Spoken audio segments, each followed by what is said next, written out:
that going to be a decision to open Burrow's window? I think he's ready for this part of the recovery, to come back on a limited basis and progress it, on the field with the players. So I think he's in a good point. Internally, this was always a good timeline for us. He's worked really hard to get to this point, to get back on the field in a limited form, and so I'm excited to get him out there today. What are the chances he can play Sunday?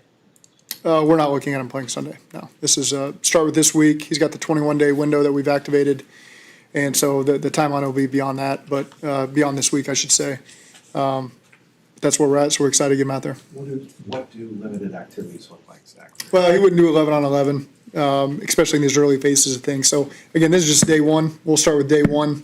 Just get out there, at least throw routes on there to the receivers, and then start progressing that way. So, again, you got this great opportunity for these next couple of weeks for him to start inching his way forward and getting ready to see when he can play for us. Do you envision him playing in those 21 days in a game at all, or is it week to week? Not ready to make that prediction. Truly week to week. There's no reason for us to do that. We haven't seen him yet out there on the field. And so we'll get through this first week and then approach next week and then see where we end up after that. What kind of conversations do you have with him as y'all got closer to opening that window? Well, it's just a constant conversation since day one of this whole thing. So nothing significant that's happened over recently. This is a timeline that we were always on pace for. We never want to say that publicly in case something were to change, but fortunately it's held up.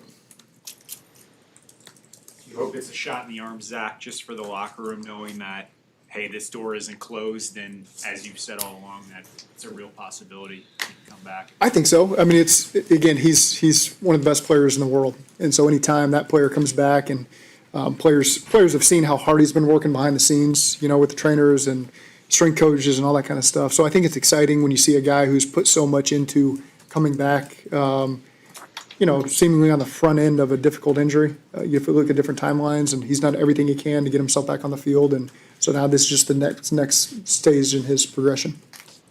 Is there an idea of what you do with Joe Flacco once Burrow is ready to come back from training? And we're not there yet. We're getting Joe back on the field, and we'll go from there. Do you expect Trey Hendrickson to be able to start practicing this week and play this weekend? I think he'll be doubtful this week. How's Flacco's shoulder coming off? Still working through it. Today's the day we'd put him down anyway, just to give him an extra day's rest since it's a bonus day. We got 3 other quarterbacks that can go out there and take the reps. So, but from what I've talked to him so far today, it seems like he's feeling okay. Again, he went through a lot to be able to play for us last weekend, and so we'll manage him accordingly this week and see what we need to do from a practice rep standpoint. So today, does Burrow get the 1 reps? Jake and Joe will take some. Sean will mix in there as well. So we'll work all 3 of those guys through there. That was easy. Get to practice.